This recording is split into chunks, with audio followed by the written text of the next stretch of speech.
Los Tres Reinos fue un periodo definitorio en la historia china, considerado por algunos historiadores como la Edad Oscura en China.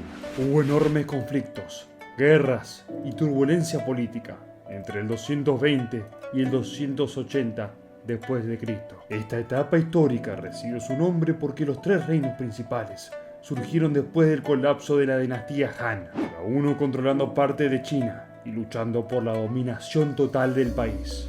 La dinastía Han representó uno de los periodos más largos y estables en la historia china, gobernando el país durante más de 400 años.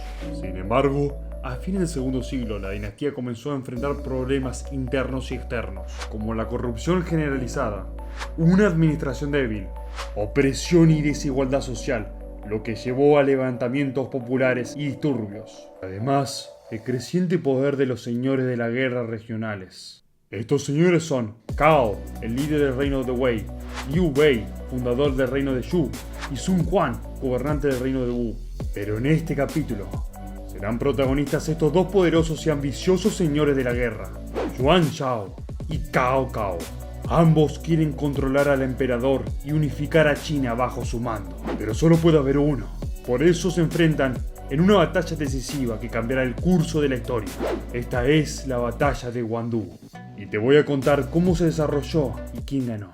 Para entender mejor la batalla de Guandu, primero tenemos que conocer a los dos protagonistas, Yuan Shao y Cao Cao.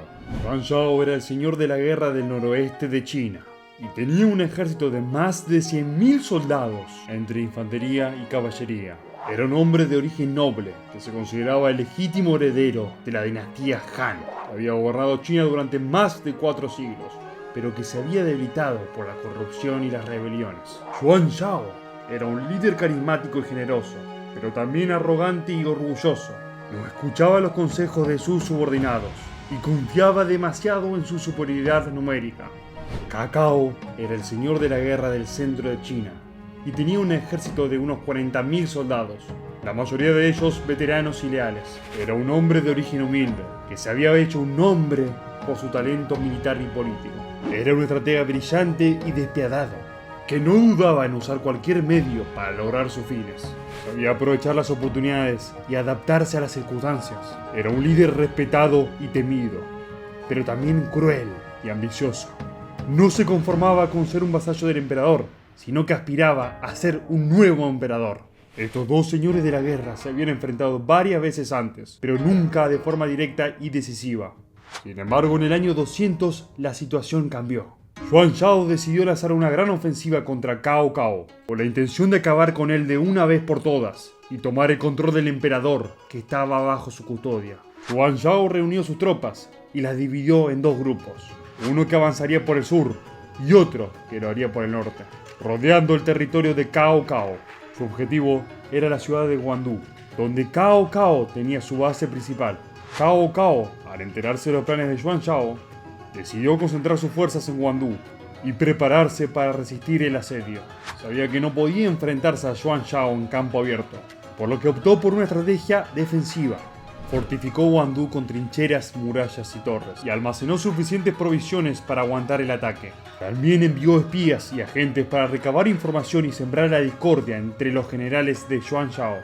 La batalla de Guandu comenzó en septiembre del año 200, cuando el ejército de Yuan Shao llegó a las cercanías de Guandu y se encontró con la férrea resistencia de Cao Cao. Yuan Shao ordenó un asalto frontal contra la ciudad, pero sus tropas fueron rechazadas por las flechas, las piedras y el fuego que salían de las fortificaciones. Yuan Shao entonces cambió de táctica y decidió sitiar la ciudad, esperando que Cao Cao se rindiera por hambre o por miedo. Pero Cao Cao no se rindió, sino que contraatacó.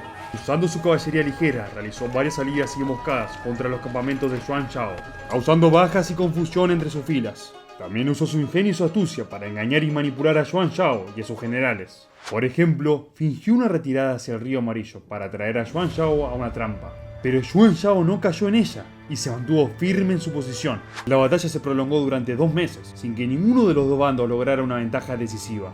Sin embargo, la situación cambió en noviembre, cuando Cao Cao dio el golpe de gracia a Yuan Shao, gracias a la traición de uno de los consejeros de Yuan Shao, llamado Xu Yu. Cao Cao se enteró de que el almacén de suministro de Xuanzhao estaba en Wuchao, una ciudad cercana a Guangdú, que estaba defendida por solo 10.000 soldados, al mando del general Chun Yu Hyun, que era un borracho y un incompetente. Cao aprovechó esa información y decidió arriesgarlo todo en una jugada maestra.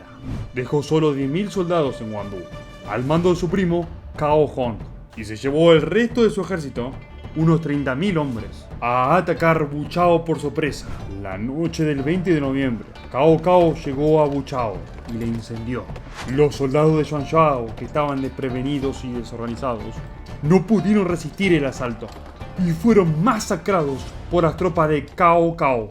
Solo unos pocos lograron escapar, entre ellos el general Chun Yu-kyun, que fue capturado y enviado como prisionero a Xuanzhao. La pérdida de Wuchao fue un golpe fatal para Xuanzhao, que se quedó sin provisiones y sin moral. Sus soldados empezaron a desertar y algunos de sus generales, como Zhang He y Gao Lan, se pasaron al bando de Cao Cao. Xuanzhao intentó reaccionar y ordenó un ataque desesperado contra Guangdú, pero fue demasiado tarde. Cao Cao había regresado con su ejército y lo esperaba preparado. En una feroz batalla, Cao Cao aniquiló a las fuerzas de Xuanzhao y lo obligó a huir cruzando el río Amarillo. La batalla de Guangdú terminó con una victoria aplastante de Cao Cao. Se convirtió en el señor indiscutible del norte de China. Xuanzhao, por su parte, perdió su prestigio y su poder y murió 2 años después, dejando a sus hijos en una guerra civil por su herencia. La batalla de Guangdú fue un punto de inflexión que marcó el fin de la dinastía Han y el inicio de la era de los 3 reinos, en la que Cao Cao sería uno de los protagonistas. Si el video les gustó, me ayudarían mucho con un pulgar arriba. Suscríbanse para ver más videos como este. Compártanlo con sus amigos si este video fue de su agrado y dejen su comentario de qué video les gustaría ver. Sin más que decir, les mando un saludo y nos vemos hasta la próxima.